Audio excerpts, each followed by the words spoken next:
How are you doing? Alhamdulillah. Alhamdulillah, doing well. Alhamdulillah. Okay, so I think we should begin, inshallah.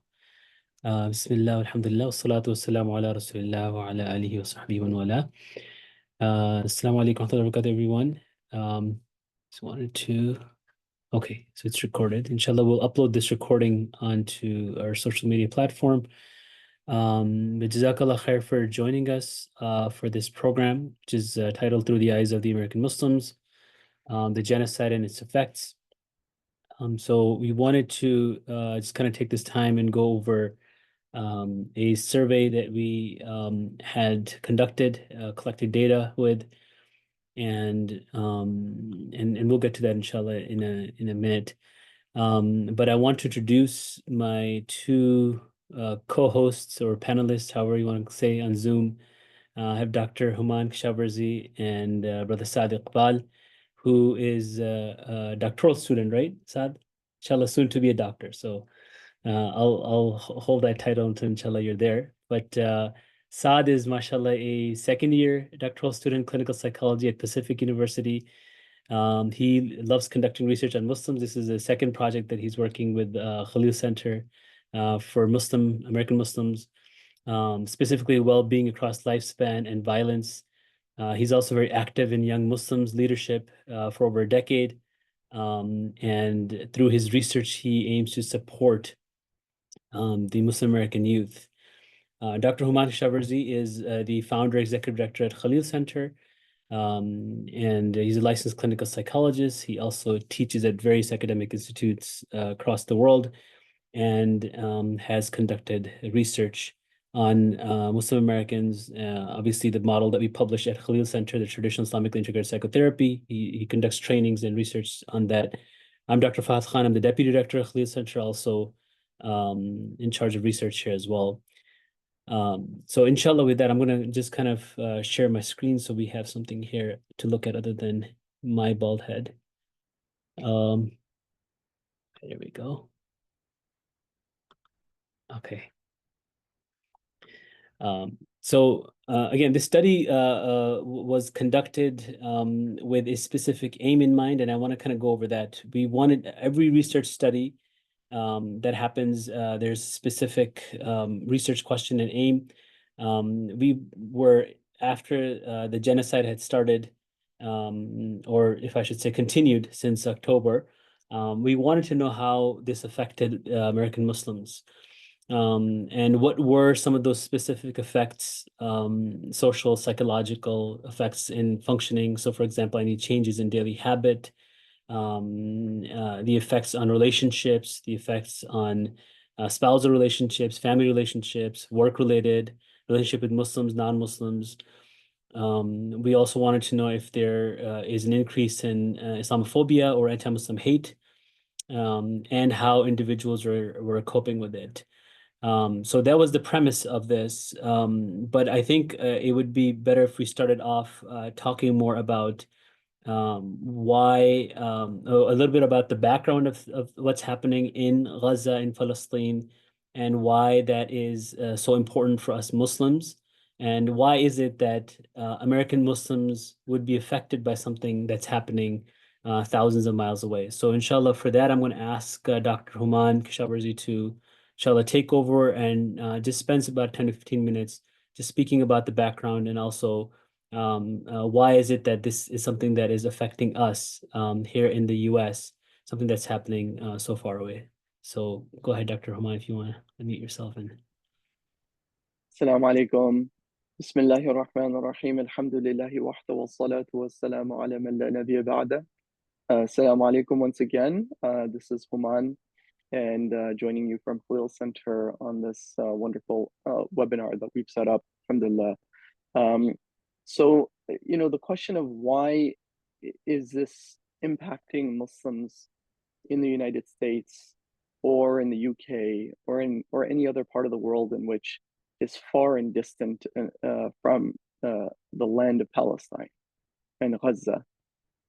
I think this is actually a question that's quite astonishing for most people. In fact, for most non-Muslims, it tends to be such a surprising sort of question and finding that Muslims can be awoken and arouse such intensity of emotions, despite the fact that they may not even be from the same ethnic group, which is even a stranger phenomenon. Here you have like black churches, white churches, Filipino churches, etc. So the racial divides are even in national sort of bonds and nation states oftentimes, no pun intended, like Trump, not to use that word so much, right? But the T word, Trump,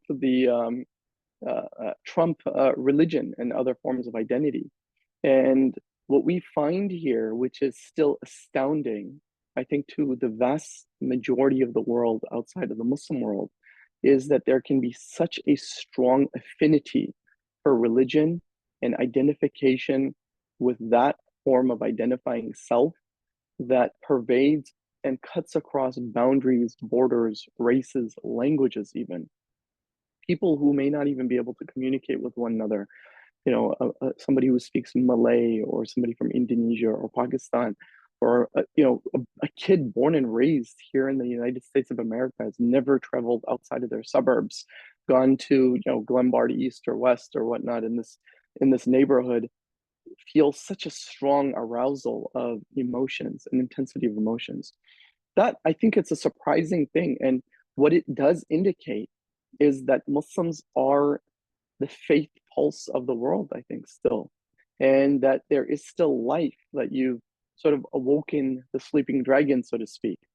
And that's at the same time what makes Muslims so threatening to the world as well, is that there is this sort of pervasive identity that just cuts across the world and just generates such intensity. We see this in the hadith of the Prophet ﷺ just come true before our own eyes and give us, in fact, reassurance that there is life to the ummah. Perhaps we've never seen in modern history and contemporary history an issue that has completely united the entire Muslim world. And I want to say this with the caveat of at least the populations of the Muslim world, the common folk. We're not talking about Muslim leaders or politics here. That's not the aim or objective. But that despite all the, whether it's moon wars or halal wars, or whether it's, when you pray Jummah and how you pray Jummah and where you put your hands in Salah and all of these things, what has certainly come to the surface and to the top is the unification on the fact that this is a non-divisive issue, about the fact that we all feel the pain of what's going on in Gaza and in broader Palestine. The Prophet ﷺ said, مثل المؤمنين في توادهم وتراحمهم وتعاطفهم مثل الجسد إذا اشتكى منه عدو تداعى له سائر الجسد بالسهر والحمى. The likeness of the believers in their mutual love, compassion, and feelings for one another is like the body. When one limb becomes sick or complains of pain, it calls the rest of the body to experience sleeplessness and fever. And this hadith is like so relevant to the data that's going to be presented there, after me, in that we are finding American Muslims, as I just mentioned before, are experiencing significant sleeplessness, appetite issues, right? Because of the distress. And again, also surprising for a non-Muslim audience is that how individuals can feel such an intensity that it arouses these quote unquote symptoms, right? These grief symptoms. It also reminds me of the incident with Ibrahim ibn Abdurrahman ibn Auf, radiallahu anhuma, the son of the famous Sahabi Abdurrahman ibn Auf, in which he at one time was sitting to eat his meal, and he was sitting with some individuals around him, and he lifted the sort of morsel to his mouth to eat, and he broke down, kind of crying in tears, and he couldn't finish his own meal. He said, "How can I eat?" and he put his meal down. He completely lost his appetite, and he was reminded of the martyrdom of Musab ibn Umair, um, the famous Sahabi who once upon a time used to walk the streets of Medina prior to being a Muslim. And he was so rich socioeconomically. He had everything that people could smell his perfume when you walked by him. When he entered in the street, people would know that he's coming. But upon his death, he didn't even have his martyrdom. He didn't even have enough of a cloth to cover his entire body. When you covered his head, his feet would be exposed. When you covered his feet, his head would be exposed. And this was the feeling, like we can just think about this child, the young, young child of the Sahabi who thinks about Musab ibn Umair's death and is unable to sort of like finish their meal and lose their appetite. And so this sort of pervasiveness of this feeling for one another is something that the Prophet ﷺ has mentioned is a true prophecy to this day, that we see it Ayn al-Yaqeen in front of our own eyes, that despite how far we are away from the time of the Prophet ﷺ and how distant we may be to the other part of the world, the Ummah, and this is ajib, this is just an amazing thing, the Ummah is this like Muslim nation that cuts across all boundaries.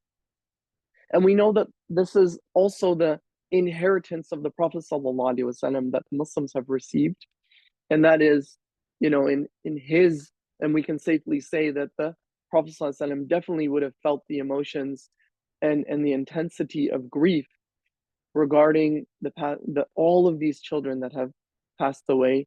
May Allah Ta'ala give them, accept their shahadat and give them Jannat al-Firdaus. But the Prophet ﷺ is going to describe it as Azizun alayhi ma'anitum harisun alaykum bil mu'minina raufur rahim, that he feels the grief and the pain that you suffer, and he is compassionately protective over the believers. There are numerous incidents when people came to narrate stories of what has happened to other people in their martyrdom, or when he's learned about the difficulty, as the hadith says, the prick of a thorn, even, it would it would induce such tears in him that it would drench his entire beard in tears. And now I want to also focus on, because we're also sort of looking at the psychology of emotion, a little bit of the flip side of it, in the sense that, does this mean that this is recipe that we should all just be hopeless in gloom and doom and sort of sadness? And as the data suggests, like, to a degree, like losing sleep and appetite and all of it, while that's all normal parts of grief, we have to appreciate the fact that grief plays an adaptive role. Okay, what we mean by that is that emotions are helpful and healthy in so much as it produces a healthy action response.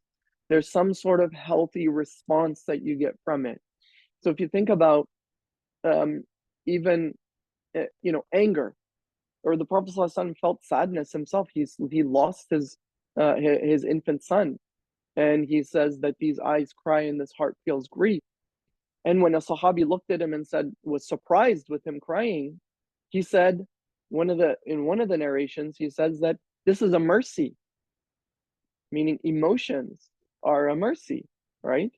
And so the Prophet ﷺ is able to cry when necessary, but it also produces a healthy action response in taking meaning in the rest of the hadith, where he says, but we don't say except that which is pleasing to our Lord, right? In the rest of the hadith, he says, this is a mercy, but we don't say that except that which is pleasing to our Lord. Or as the Quran says, inna lillahi wa inna ilayhi raji'un, that these are tests, وَلَنَبْلُوَنَّكُمْ بِشَيْءٍ مِنَ الْخَوْفِ وَالْجُوعِ, until the rest of the ayah, right? That we will continue to test you with all sorts of afflictions, and glad tidings upon the patient ones, who says, inna lillahi wa inna ilayhi raji'un. So the adaptive function that we want to highlight is I want you to think about the fact that, and this is where I'll try to make one or two small points about adaptive emotions and then hand it off, because we don't want this to be sort of doom and gloom, but also looking on the bright side. And the bright side is that we all should feel angry. And in fact, we're about, 10, almost 11 months out from the beginning of this genocide, at least, right? The scale that we've been seeing. And it's quite possible that people start to feel what we also call compassion fatigue or numbing. What they do is freeze and they numb and they disconnect from their emotions and they disassociate. They forget. They don't want to look at it anymore. The anger creates fatigue, right? And so we want to maintain a certain degree of anger that will allow us to do certain action responses like protesting, like, talking to, about political activism, writing, social media activism, blogs, etc., informing all of our colleagues around us about, and educating all of our colleagues around us. This is adaptive anger. And in fact, I'll even add on top of that the boycotting, right? So if we can do the boycotting, then that's a healthy, angry response, right? And this is where the test comes in too, in the sense of, oh, we're 10 or 11 months out and we're starting to are we starting to go back to old patterns of shopping? Now, again, I'm not talking about necessity. You make the judgment, ask your heart about what's necessary, what's not. You live in the society. There are some things that may be necessary that you're unfortunately not going to be able to do without, but making a sort of a healthy, concerted effort to maintain diligence and perseverance and and fortitude in being able to stand with Palestinians, in being able to ensure that we continue to not send any of our funds over to aid in this genocide in any way. Are we able to continue to make dua? Does the sadness and the sort of intensity of grief that we feel, are we stopping making dua for the Palestinians? So we need to think about maintaining a healthy reaction and response is the continuity and the persistence in some of these very pro sort of adaptive, healthy kinds of responses.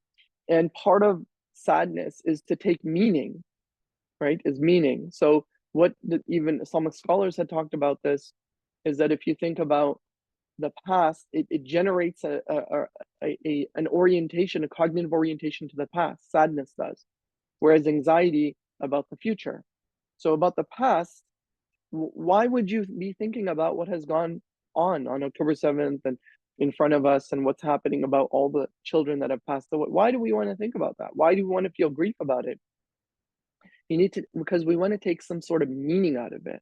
And meaning can be different for everybody's own personal life. It might be gratitude with what you have, right? Appreciation and realization of the fact that this is going on. I need to have greater appreciation for my own children that Allah Ta'ala has put in front of me. Now, it would be maladaptive if you're so grief stricken that you start neglecting your own children. That doesn't make any sense, right? I'm worrying about the passing of somebody else who died actually as a shaheed, right? And then I'm neglecting my own child. So you see, shame, grief causes me to disconnect from religion. Grief numbs me. Grief makes it difficult for me to make dua. These are things that are not going to be adaptive. But tapping into it is to create meaning. What is the meaning for me? Is it gratitude for my own personal life? Is it a greater appreciation of the Palestinian struggle? In fact, a lot of people have started to learn, read, study the Palestinian issue. Many Muslims that didn't even know very much about it, right? And now they're like, huh, what's going on? And so they're paying attention, they're reading, looking into the seerah for taking meaning and reflections and purpose out of this for our own lives. So, I summarize this by essentially saying that the positivity is that we will feel these emotions, and this is a prophecy of the Prophet ﷺ himself as a demonstration of the fact that the ummah is alive and that the ummah has life in it, and that we have a mutual shared trauma, vicarious trauma that we're all experiencing, secondary trauma, so to speak, by observing what's going on. the Sahaba experienced sadness and grief observing others, and other Sahaba experienced grief, as did the Prophet ﷺ experiencing Sahaba experience grief. But we also have to take that grief and turn it into something positive, um, and make it a meaningful experience. The last incident I end with is an incident with Khansa, radiallahu anha, who was a Sahabiya, who, when she was informed of the four boys, children that she lost in battle, when they came back, and obviously family members are inquiring about the state of their loved ones that they had sent off to war, that the troops that are coming back, and they said, both of you, all of your children have passed away with shahadat. And she responded with relief and alhamdulillah. And this is something that we see amongst the Palestinians themselves. They are almost a living example of observing with the Sahaba, how the Sahaba were reacting to some of these scenarios and situations. And it's a test for them and their patience, but it's also a test for those observing it to see what we will do in our reactions and our responses to these situations. وآخر دعوانا أن الحمد لله رب العالمين. جزاكم الله خير. Jazakallah khair for your insights, um, and speaking on the importance and why is it that this is such an important topic for us, and it should be. So inshallah, we'll talk more about it towards the end, especially on what to do and how to work through this and to deal with these emotions in a healthy way. I'm going to ask Brother Saad to inshallah unmute himself and kind of give us a more of a younger perspective. I'm in my 40s, and I think Dr. Human probably in the same. So I think we can get a better perspective for someone who's younger, and especially someone who works with young Muslims, as how this also affects the young Muslims, young American Muslims, or how this has affected. So we can get a little bit of perspective on that. Brother Saad, again, is a second year clinical psychology doctoral student, and he's very active with the young Muslims. Assalamu alaikum, everyone. Again, my name is Khalil. I actually just finished up my leadership position with young Muslims, but still helping out here and there wherever I can. And so I think just to start off right away, with the genocide occurring, one of the most important groups that we have to think about are the American Muslim youth. Despite the challenges they face post 9/11 and now the genocide, we've seen them be one of the biggest voices and bringing awareness and action to what is happening to the people of Palestine. From organizing camps at colleges all across the country, we've seen them get torn down, beat up, physically injured, mentally injured. We've seen brothers and sisters, and as well as non-Muslims as well, staying at these camps for multiple days. My local community colleges were very down in California, were right there as well, and seeing them holding camps for multiple days and seeing how the alumni can also help them through donating food, water, and seeing as much as they can help. It's been, subhanAllah, very amazing to see, and, astonishing that, these people are risking, their future and stay at university. A lot of our own parents came to the country for the kids to get an education, and now they're putting that at risk, but for, a greater purpose. And another big thing that we've seen Muslim youth especially do in America was attend local government meetings, organizing the protests across the nation, largest protest ever as well in DC a few months ago, boycott awareness as well for companies that support Israel, as well as social media advocacy.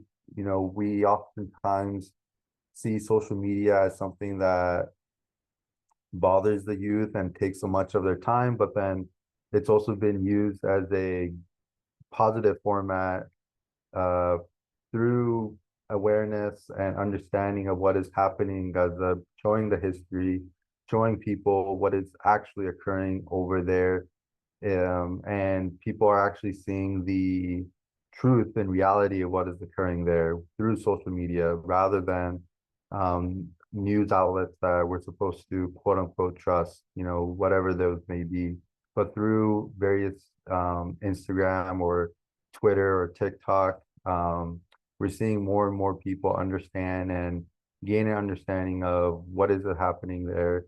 And so one thing that I do want to speak really closely on is what does it mean to be a American Muslim youth now in this current state of society. And so the many American Muslim youth have become involved in activism, organizing those protests, but then also it's very difficult to do that as well. Being so outwardly in a non-dominant country, non-Muslim dominant country, it can be very scary.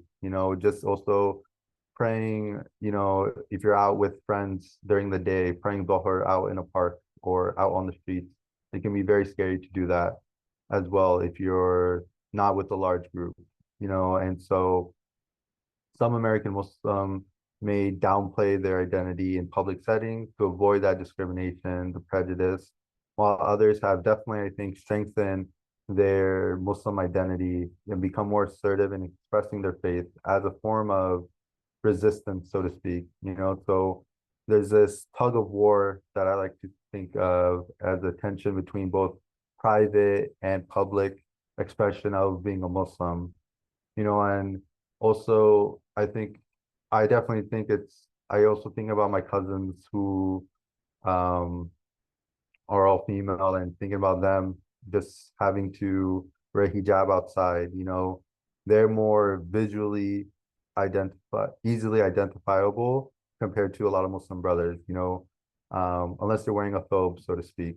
But I think about them more and more concerned for them because they're more easily targetable. And we've seen many sisters be targeted, whether it's been stabbings, whether it's been attacks. I know there's several out on the East Coast that a lot of the young Muslim brothers shared to me, and we see that much more less now, but it definitely was very rampant several months ago. And so just to also speak on thinking about how the Muslim youth have come together as a collective identity to see themselves as part of a larger struggle against oppression.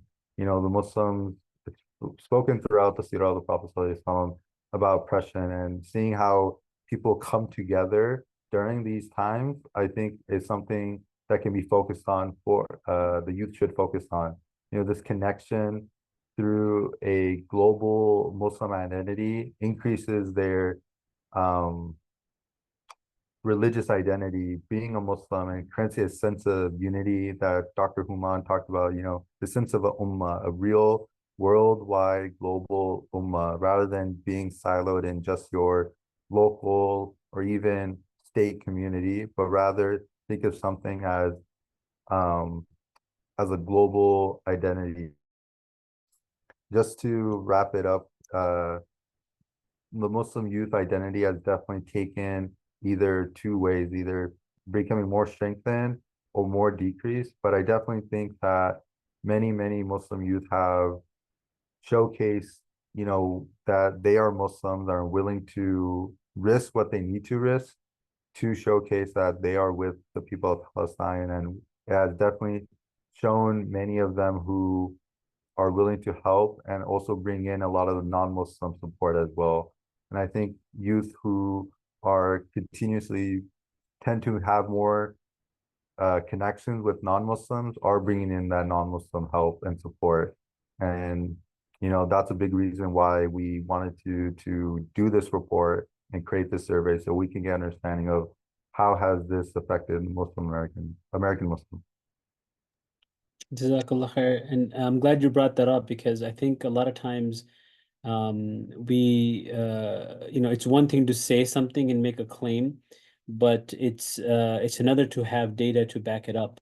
So oftentimes I think where our community lacks, and oftentimes because of resources, but is having that data, and having surveys like this. And ideally, I'd like to follow this up with something that we can publish in a peer-reviewed journal as well, because if you have the data, then that data becomes a source, some citation somewhere, whether a policy is being made or whether a news report comes out. That data is very powerful, and this is why, again, we know that Muslims are affected. We know that there's a rise in Islamophobia or anti-Muslim hate. But the question is, can we show it? How can we show it is by having data like this and surveys like this. And again, that was part of the reason why we wanted to. Well, obviously, the main reason was we wanted to see, as we go back to our questions, the research questions and aims, we wanted to see how Muslims were affected. But the secondary, I guess, intention was to have data so we can talk about it and have a source and a citation that we can show. So I'm going to, inshallah, go over what we did and what the findings were. So this is what we call a quantitative study. And in a quantitative study, generally you have surveys, you have questions that you ask. And they're closed-ended questions generally, meaning you ask a question, and you'll see some of the questions, and there's 2, 3, 4, 5 choices, and the person either chooses one or has the option to choose more. Although there were questions where we left some availability of someone to put in their own answer, but generally the data that we're presenting today and the one that we've published is on data that was collected from those responses that were given to them. So you'll kind of see, and we try to make sure that we do collect data that is useful. So in our questionnaire, in the entire survey, we had a section on demographics where we asked about their age, their gender, where they're located. And an important question that I highlighted here is we also asked them if they are Palestinian or have family from Palestine. And the reason we did that was because it's important for us to recognize, that people who don't have any direct connection with Palestine, they're not Palestinian or have any family, because if you have family from a certain location, then that makes sense, because if your family member is distressed, let's say you married someone who's from Palestine and you see your spouse in distress, your husband or your wife, then obviously that would affect you. But if you don't have any family member, then you don't have to face it on a daily basis.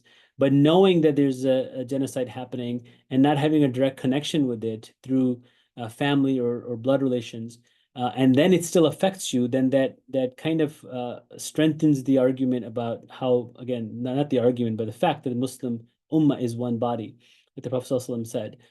And as psychologists, we were interested in knowing how the individuals are affected. Now, generally, when it comes to mental health and well-being, when someone is affected, we see a change in certain areas of their life. So we will see a change in their appetite. For example, a very common symptom of depression is that either there's an increase in appetite and a person eats more, and oftentimes that is to self-soothe. Even in anxiety, when a person's more anxious, they eat more. So there's an increase in appetite or increase in weight as well as a result of that. Or there's a decrease where a person does not want to eat anymore because they don't have any interest left or have any motivation to engage in any activity that gives them pleasure. And because food is a source of pleasure, it's oftentimes just reduced for individuals. So it can go one way or the other, but there is often a change that is seen in appetite. We also see a change in sleep pattern. So again, with anxiety, for example, some people can't fall asleep, or they fall asleep and they wake up too soon. And with depression, sometimes we see that people go to bed and it's hard for them to wake up and get up again. People, especially those who are from Middle East and South Asia, we also see an increase in pain, physical pain. So a lot of times the symptoms of depression and anxiety that we see in the West, in the US, for example, are not very much seen. And because the psychological aspects are internalized, it manifests in some sort of physical pain, some somatic symptom. So that also is a kind of a cue or a hint towards perhaps having something psychological. If the pain can't be explained through something that's physical, and this is what physicians and doctors do all the time. If you go to them and you're in pain, for example, and they run all the tests and do all the X-rays and MRI scans and CT scans, and they conclude that there's nothing physically wrong with you, then they usually refer the individual to a psychologist, because then the assumption is, the hypothesis is that this pain is due to something of a psychological nature. And then there's also a change in productivity. Now, these questions, when we asked them in our survey, we kept it broad. We asked, has there been any change in your appetite, any change in your sleep? We didn't ask specifically, was there more or less? Again, just to kind of keep it more broad, but also want to assess all of them. And each of these individually are not indication of someone going through psychological distress. But collectively, if someone is experiencing all these symptoms, then that is concerning. Or if you notice that a lot of people are talking about having 3 or 4 of these, then that would be concerning. We also wanted to ask individuals where they gain their information from. We know social media is a big, obviously, outlet and source of information for individuals. And we'll talk about the results in a minute, but we wanted to ask that question. We wanted to know if individuals are seeking formal help or informal help. When we say formal, we mean what we were trying to assess is when someone is going to a physician, a psychiatrist, psychologist, someone who is trained to help an individual who's going through distress. Informal help would be, for example, going to your family, going to the imam, going to someone else who's not a trained individual.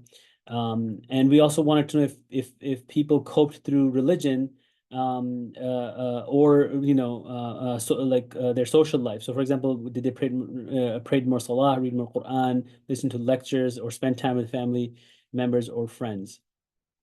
We also wanted to know if there was an increase in rates of Islamophobia or anti-Muslim hate, just to gauge in, get an idea of how their life before. And each of the questions that was asked, we specifically said as compared to before, like genocide. So this survey was conducted about 3 months after October 7th. So about January, I think around January, February time. So it was basically, the questions were worded as such, where it said, have you experienced an increase in Islamophobia or anti-Muslim hate, as compared to 3 months ago or before the genocide, for example. We also asked about how it affected their relationships with Muslims and with Islam, with non-Muslims, with their family, and specifically with their spouse. And we'll talk about why that was important. Are individuals concerned about their safety? Are they concerned about their work functioning? Because again, this also has to do with their Islamophobia and anti-Muslim hate, because if someone is concerned about going outside because they're worried like they're going to be attacked, then that obviously is a concerning issue, because that's a very high level of anxiety and fear that no one should ideally feel, especially, let's say, in a country like United States, where everyone is considered safe or equal to go out and feel the same amount of safety as someone else. And then last but not least, we also asked about psychological distress. And generally, it's better to measure psychological distress using something that's already been established in the literature. And this is one of the shortest scales that you'll find. It's called the Kessler 10. It's 10 questions on overall psychological distress. And it categorizes the individual based on the scores, and we'll talk about those categories. So this is just, again, the structure of the survey, and to the questionnaire that we had developed, and we also wanted to keep it not too long. We didn't want to make it too long, because that leads to then having fatigue, and generally it's difficult to answer questions. So in total, we had about 213 individuals that responded. There were a few more who responded, but we had to eliminate some of those question answers due to concerns. For example, it was either incomplete or someone was underage. We wanted to keep it at a certain, we had a certain inclusion criteria. 65% of the participants were females, 35% were males. And then the question about, are you a Palestinian or have family in Palestine? only about 20% of the individuals said yes to that. So that's very interesting because you'll see later when it comes to the effects of the genocide on the American Muslims, there is a significant effect. And 80% of the people that responded do not have a direct connection with Palestine or do not have family in Palestine, have no relationship with, family relationship with Palestine. So the fact that these individuals are affected, you can only imagine how people who do have a direct connection, how they would be affected. And because if we had a larger data sample, we could probably filter that out and see what would be the difference between someone who did have family or a direct connection versus someone who did not. So that would be for a future survey. The demographic that we had as far as race and ethnicity is concerned, most of the individuals were South Asian and then Middle Easterns. But we did have a mix of others as well. As you can see the categories here. And usually, I mean, we also have to keep in mind that this survey was distributed through Khalil Center and also Young Muslims. And both Khalil Center and Young Muslims tends to have more audience from either the South Asian Indian subcontinent or Middle East, for example. So the first category we wanted to assess was, again, changes in daily habits. So I'll go over that. I'm going to pause just for a second. I don't know if any of our panelists have any comments, please feel free to unmute or just cut me off, just so that I'm not talking too much. Saad, did you, I mean, anything about the survey design? I don't know if because you and I talked about this when we were designing the survey. So that was pretty much it. I was going to just mention like we both have a pretty specific reach with South Asians more specifically, but otherwise, you hit everything. Okay, Jazakallah khair. Okay, so with the habits, daily habits, the question we asked was, have you noticed any changes in your appetite? Either you're eating more or eating less due to the ongoing genocide of Palestinians in Gaza and the West Bank as compared to 3 months ago. And about 57% of the individuals said yes, that they noticed some change in appetite. Now, again, going back to what I was saying previously, if you can imagine someone, if I'm aware of the fact that there are Muslims in the world who don't have food to eat, and we saw pictures and images of babies that are being starved to death, children that are not getting the basic food that they need. It obviously becomes very challenging for us to then eat and for us to be able to enjoy a meal, knowing that someone doesn't even have access to basic food and they're just surviving, and people don't have enough food to even survive. Sleep is something that gets affected oftentimes with anxiety, as I mentioned before. So when we asked, has your sleep quality been negatively affected due to the ongoing genocide? 76% of the individuals said yes. And as I mentioned before, with anxiety, oftentimes it's difficult to fall asleep. Usually people who have difficulty sleeping mention the symptoms that as I'm about to fall asleep, I get these thoughts that come to my mind, and I start thinking about random things, and then I can't fall asleep. Usually when people have anxiety, they're very jittery and their body, anxiety leads to more movement. Like depression oftentimes leads to less movement, and people become slow in their movements, hence why they might sleep more, and it's difficult to get out of bed because there's not much energy left in you when you're depressed. With anxiety, oftentimes there's a lot more movement that's happening. And the other area that gets affected when it comes to sleep is having nightmares. So if you're exposed to, and we saw a lot of these very gruesome videos of again babies that are that their head was removed, for example, or they're severely injured and they're dying or they're dead. Those images can get stuck in our heads, and oftentimes when you watch something like that, you may have a nightmare or dream where you're not unable to now fall asleep or stay asleep because of the images that keep coming back to the front of your mind. We asked if your productivity was affected, and in parentheses we had school, work, relationships, friendships, if it was negatively affected. And only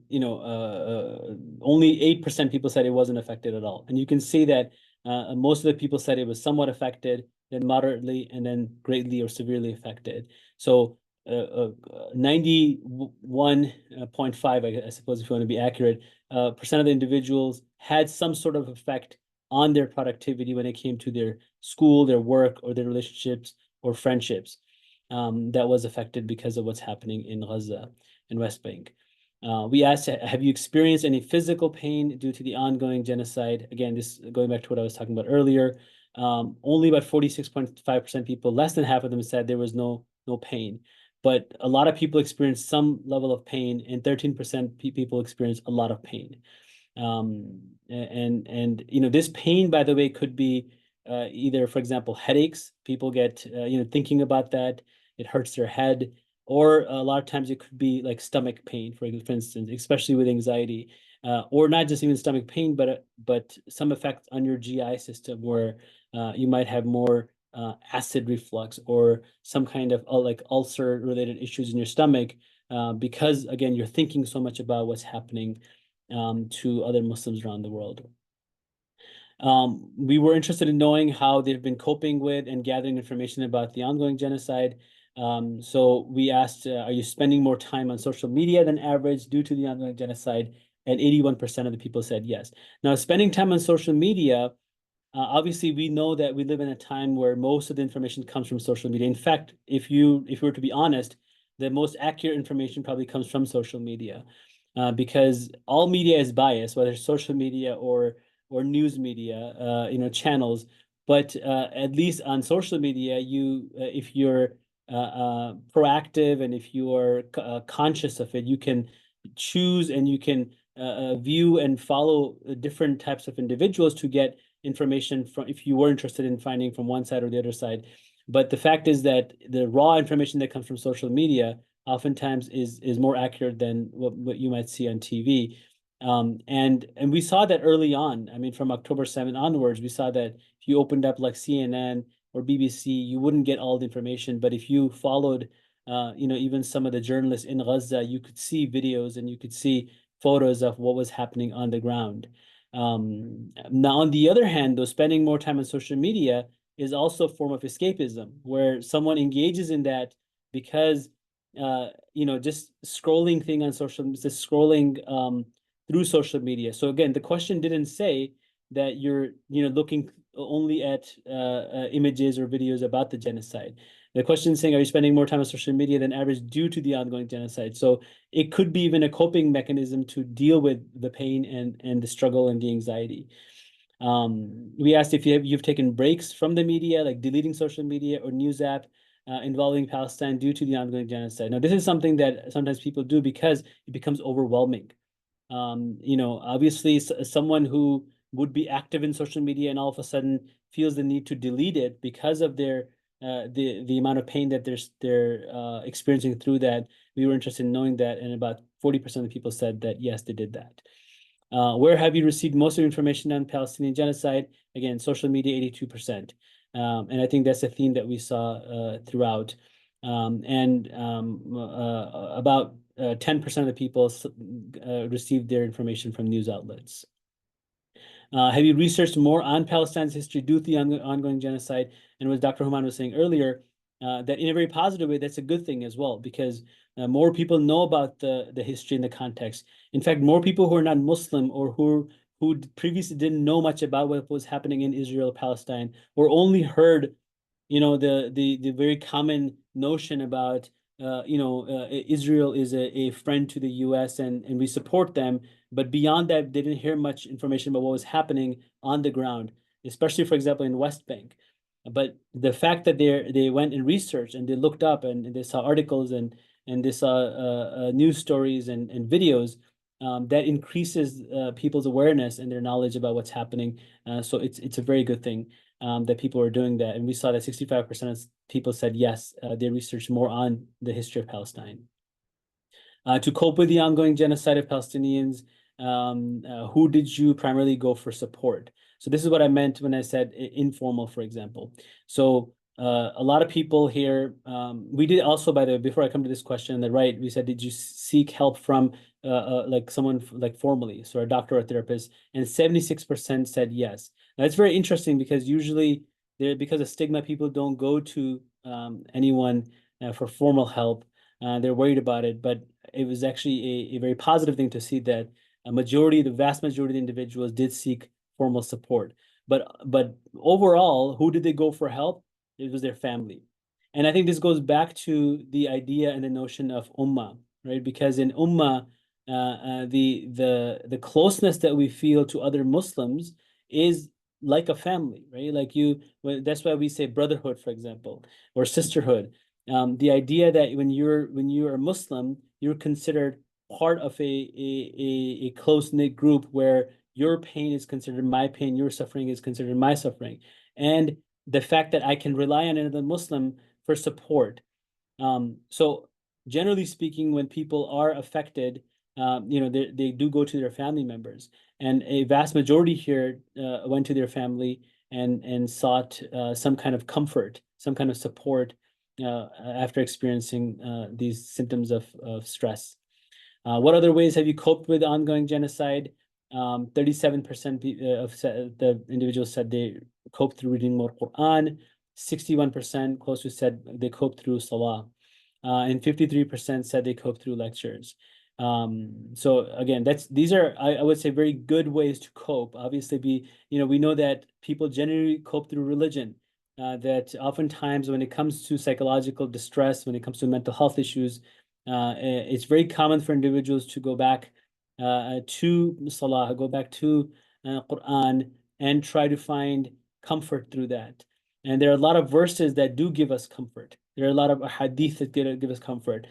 Prayer itself is a opportunity for us to connect with Allah subhanahu wa ta'ala, an opportunity for us to disconnect from what's happening in our physical realm and engage more emotionally, more spiritually with our Creator. So that's something. And then lectures, obviously, especially if you're trying to, a lot of times Muslims who engage in talking about what's happening in Gaza, scholars, for example, they will talk about the aqidah behind it. They will talk about the Islamic aspects. We started our conversation today with Dr. Human talking about, like why as Muslims, like our Islamic identity and what role does it play. So those lectures can also be a good source of coping for individuals. Coping through family time, only about 41% of the people said they coped with this stress through family time, and other ways, about 21%. When it comes to experiences of discrimination and prejudice and their effects, we asked, have you experienced an increase in occurrence of Islamophobia or anti-Muslim hate in your work, school, or community due to the ongoing genocide? And about close to 50% of the people said yes, that they saw an increase, right? So it's important wording here because we didn't say, did you experience any?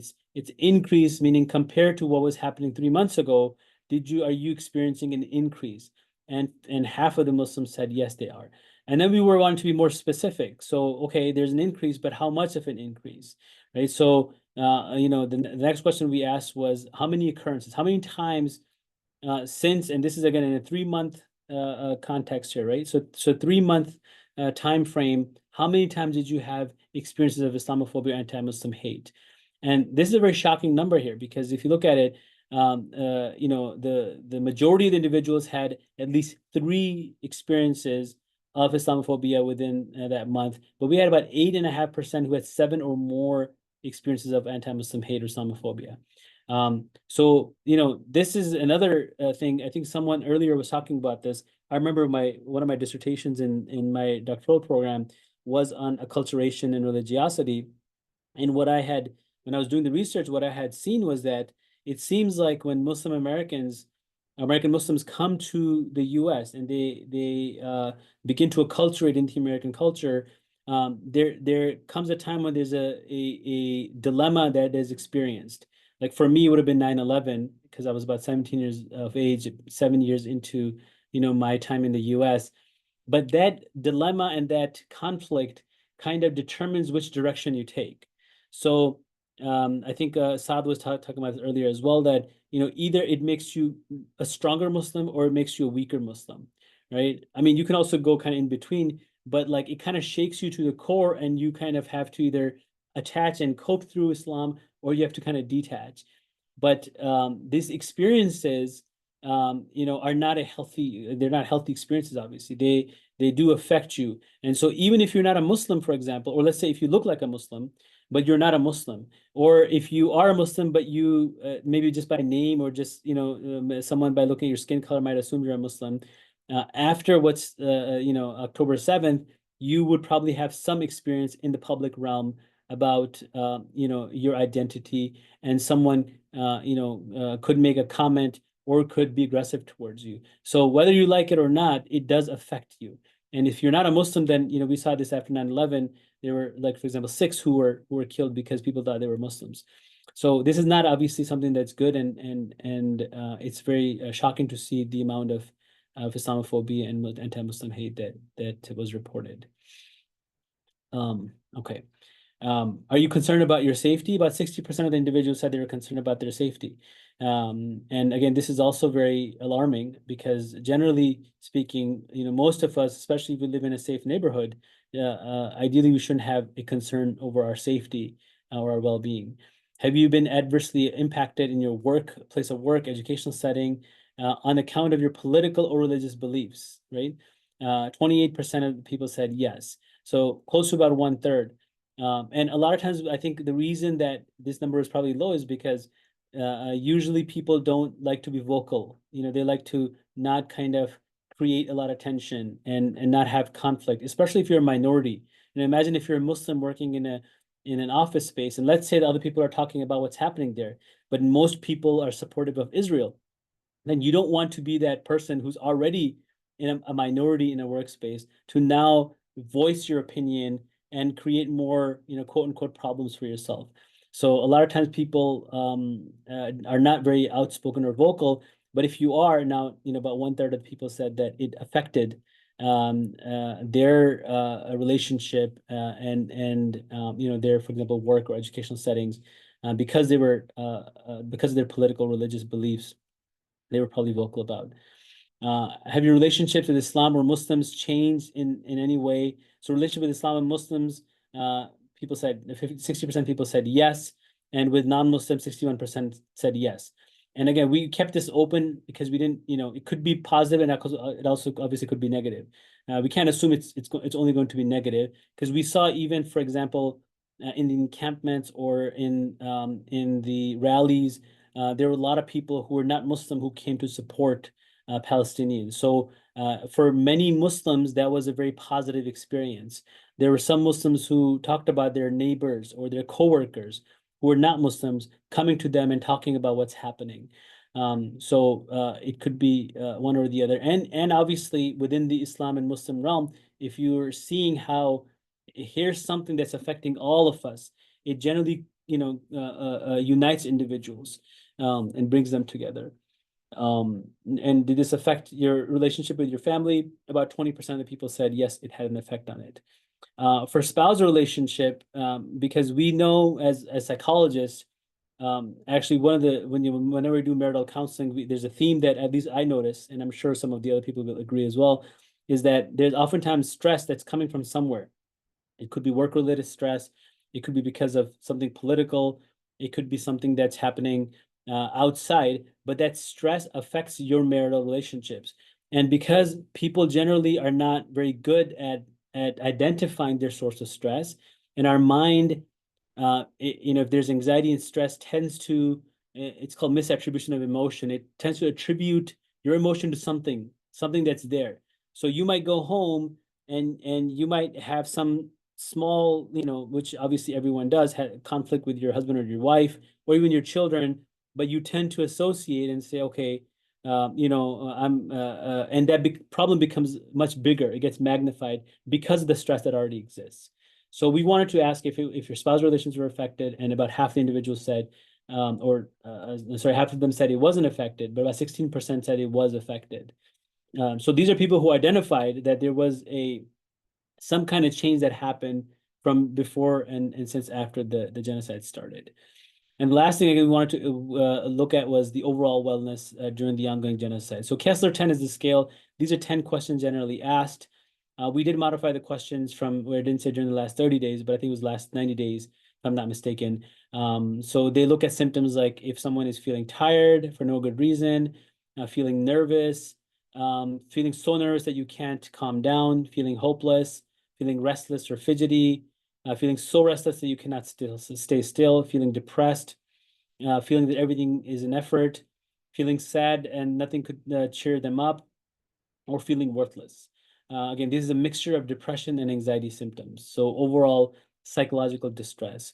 So results again were very alarming, because if you notice in all of them, the least amount of people said none to these symptoms. So feeling tired, you can see kind of the breakdown that people felt some of the time, or most of the time that they were feeling tired, feeling nervous again some of the time, or most of the time, most of the people said they were feeling nervous, feeling too nervous and can't calm themselves down. This is where it would be if someone's nervousness or anxiety is at a clinical range, right? So, you feel nervous, but you're able to kind of recollect yourself, kind of take care of yourself and go back to not being nervous, versus you feel so nervous that no matter what happens, you can't calm down.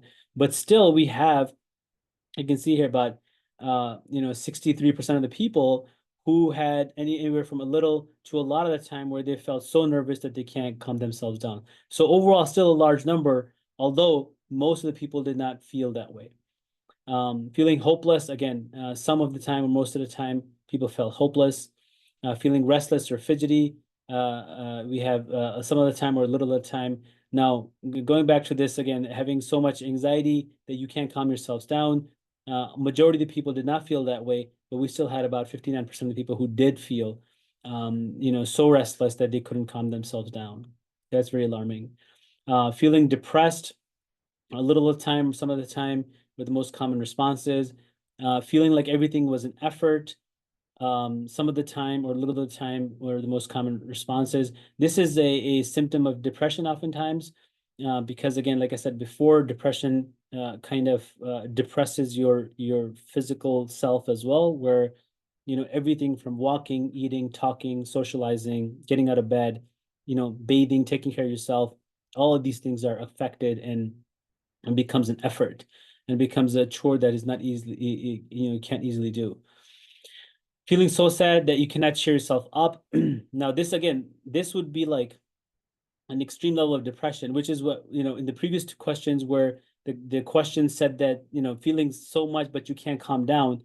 Most of the people said no, but here, when it came to sadness, actually that wasn't the case. Most people said, anywhere from little to all the time, meaning that they felt so sad that they couldn't cheer themselves up again.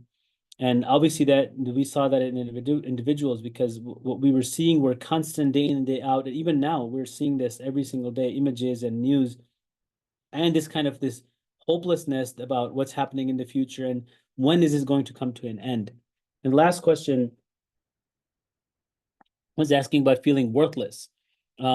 Now, for something like this, I think we could expect people to feel that, because you might say, what's the, like, why are people feeling worthless? Well, because, the question, like, what can I do? So if I know that I'm an American Muslim whose tax money is being used to fund this genocide, that no matter what product I buy, the other day I was trying to find a shampoo or a body wash, and I couldn't find a shampoo or body wash that didn't support Israel, and it wasn't a Zionist company. So it was very hard for me to find something. And at some point you do feel worthless, because you're like, well, what can I do? I want to do something, but I can't do anything. And so most of the people, again, from anywhere from a little of the time to all the time, felt worthless. And so when you take all these symptoms in this Kessler 10, then you have an opportunity to categorize individuals based on their score of where they stand. And usually it ranges from low distress to mild, moderate to severe distress. And about 36% of the individuals reported or would be categorized under having severe distress. And that is very alarming, right? Because again, these aren't, although the population, I guess the where the survey went to mostly were either people who knew about Khalil Center or young Muslims.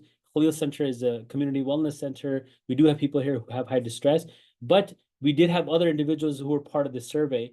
And the fact that more than 1/3 of them have severe distress is very alarming. And only 1/4 of them would be considered low, or, I guess low would be like, generally well, right? But beyond that, 75% of the individuals have some level of distress. So I know it's a lot of data, but I wanted to just go over each and every one of the questions so we can understand the context behind it, and a lot of what I talked about. Whenever we publish data, these are discussion points that we make that perhaps this is due to this, and this could be the reason for that. And that was my intention in explaining all of this. So with this, I'm going to end my part of the presentation here. I don't know, Saad, if you have any comments, feel free to chime in, and then I will go to the chat and look at the comments or questions from there. I think we can start the Q&A portion. Okay. So I do have it set where people can't unmute themselves, but only because I don't want people to, or sometimes you don't know, someone can come in and just create, just try to create some problems here. So, but if you have any questions, you can either message me directly or you can type in here, but let me read what I have so far.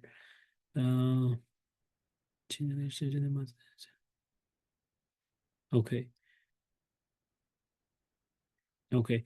So a comment that was made to me, it said that perhaps the question about spousal relationships could be better assessed if you first asked if there was a change that they noticed during the months of the genocide, and then ask if they think that it is related to the genocide. That's a very valid point. And I think if the study or in the future, if someone is conducting a study like this, then that's something that they should keep in mind, is just try to assess, is a person aware and is it related to the genocide or not? Jason's asking, would you recommend that individuals experiencing distress stop consuming media? So I'll talk about like what to do before we finish off today. Like what can we do and what's healthy? Obviously, it's good to have a balance. Actually, I'll go over that now. So, generally the question about should you expose yourself to something or not, it's not a question that can be easily answered. So, for example, the images that we saw on social media, someone, a baby who doesn't have a head, for example, or a child whose brain is like literally hanging out of their head. That's a very distressing image. Now, the question is, should everyone be exposed to that? The answer is no, but then how do you determine who should or who shouldn't be? I think the easier answer is young children, because for them it's hard to, they can affect them in a more negative way, that some of these very graphic images perhaps should not be shown to them, or individuals that we know that are already under a lot of distress, that are more sensitive. Generally, there are people who we perhaps are aware and within our community, within our family, who we know that they are overly sensitive, that they may actually be affected in a very harmful way, and it may be very difficult for them to come back from the negative effects. But for the most part, most people, I think, should be able to see what's happening, because it's a very good reminder. I mean, imagine like if I'm trying to buy, like I will, even now when you go to some of the businesses, they're serving Coke products, right? And I was having this conversation with one of the business owners, and they're like, "Oh, I don't know what to do." And I said, "Have you seen the images of what's happening in Gaza? Like, when you look at that image, how do you not, how hard is it to then make a decision as to do I want to support this genocide or not support this genocide?" So I think that from that perspective, it's a good thing to expose yourself, to remind you of the severity of the issue, of how bad things are, so that you could be. Now, on the other hand, if you're noticing that your distress is increasing and it's gone to a point where it's become significant, like you're only getting a few hours of sleep at night, or you haven't eaten anything at all, now I think that, there's a point where you have to then recognize that this has become a problem where it's harming me in a very unhealthy, negative way, and that perhaps stopping the consumption of the news and the social media perhaps would be a good starting place to see if I can recover from this. So I think that's where you would make the decision. The other thing also keep in mind is that if you notice that and you stop, then perhaps after a while you might want to go back and see, okay, I want to know what else is happening there. If you notice yourself that you haven't thought about it, or because it should ideally be on our minds, right? We're affected by whether we like it or not. And so, if it's been a couple of weeks and you have no idea what's happening now in Gaza, and people are talking about some certain thing and you have no idea, I think then it might be time to go back and remind yourself. Yeah, the report is available online from our website. If you put in your email address, you'll get a PDF of the copy. Feel free to disseminate it. Okay, someone has their hand raised. Hold on, it's Umayma. I can ask you to unmute if you want to ask the question, but if you type it in, it'll be easier. Okay. Let's see, other questions. Would you recommend? Okay, we already asked that. Experience was already generally okay. Avoid doom scrolling on social media when unbiased information is more only accessible. When I take breaks, I feel like lingering sense of blindness, separation, make me okay. So about taking breaks from social media, I would say a good balance, right? So you have to have a balance of like, what is it that I could do? Like for example, how much social media is healthy, right, on a daily basis. So if someone spends, let's say, anywhere from 30 minutes to an hour, then that's understandable. But if someone is spending 2, 3, 4 hours in social media a day, now it's coming to an unhealthy point, and that's something that needs to be avoided. So I guess if you're within that 30 to 60-minute range, then I think it would be accepted. It would be okay, acceptable. Yes, Umayma. Assalamu alaikum. I had a concern I wanted to ask about. So Okay. I was in hospital a month before the October 7th, and I noticed a big change at the hospital by the nurses and the staff. I'm in Canada, and I had put a question in the chat if your survey covered any Canadians or just North Americans or just Americans. Most of the individuals were American Muslims, but I would assume Canadians are probably in this very similar. Yeah, I would assume the same, but I just wanted to know if you said 213 people? Yeah, 213. So, and some of them may have been from Canada? Perhaps a few, yeah, but but majority were American Muslims. Okay, so my concern is another vulnerable community within our community are the seniors. So my parents are older, they're like in their early 80s. And before the ahdath and after, they watch a lot of news. They consume tons of news. And then they're watching Sudan and Kashmir and India and everything else. And if you remember, the date was October 7th, 3-4 days before that, a week before that, there was the earthquake in Morocco. It was the same week or a week after, a week before. So it's kind of, I'm concerned about seniors because what I've noticed in my community, the seniors often have given up because they're like, my parents were born in the 40s. So they've heard about this and they've been aware of what's happening in Gaza. We're Egyptian, and we have many family members that are Palestinian. My children are married to Palestinian men who have family back there.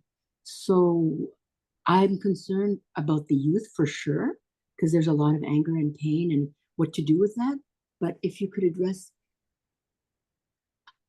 I'm struggling with my parents in the sense that I can't tell them not to watch the news.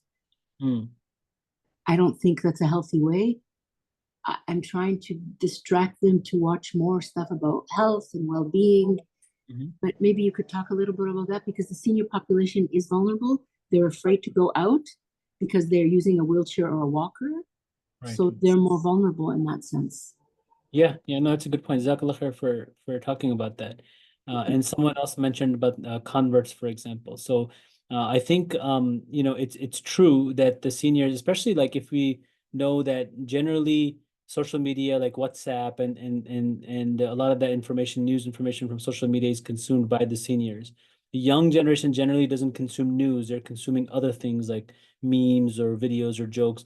It's the adults or older adults who are engaged in getting their news from social media. So it's unfortunate that they tend to be exposed to that. And the other unfortunate I think thing is, especially in the West, because if you go to other countries like Egypt, for example, or Pakistan or India, other places, seniors generally have good support, right, through either their family, extended family, grandchildren, neighbors, other elders that they have a connection with, their friends, or could be their siblings or whatnot. But here in the US, everyone is very isolated. And even if you live close to someone else, we don't have that kind of cohesion, the social cohesion and social support that we have back home. And so communities and mosques, I think, need to be very vigilant and do a better job at providing some way for especially the seniors in the community to engage with one another. Because generally, it's going to be hard if you look at the way the family system is structured in the West, right? You have elders, for example, who are either retired or they're too sick to work or too old to work, and they're either in nursing homes or they're at home living could be with their children or living next door or closer nearby. And then you have adults who are oftentimes busy 40 hours a week working, and then the rest of the time is spent either working more, unfortunately, because we live in a capitalistic world, or spending time with their children. And then you have children who obviously are very disengaged from the seniors, right? Even adults are disengaged from seniors, but then children are very much far from it. So at a certain age, a child is not going to go hang out with their grandparents and talk to them and whatnot. They might see them here and there.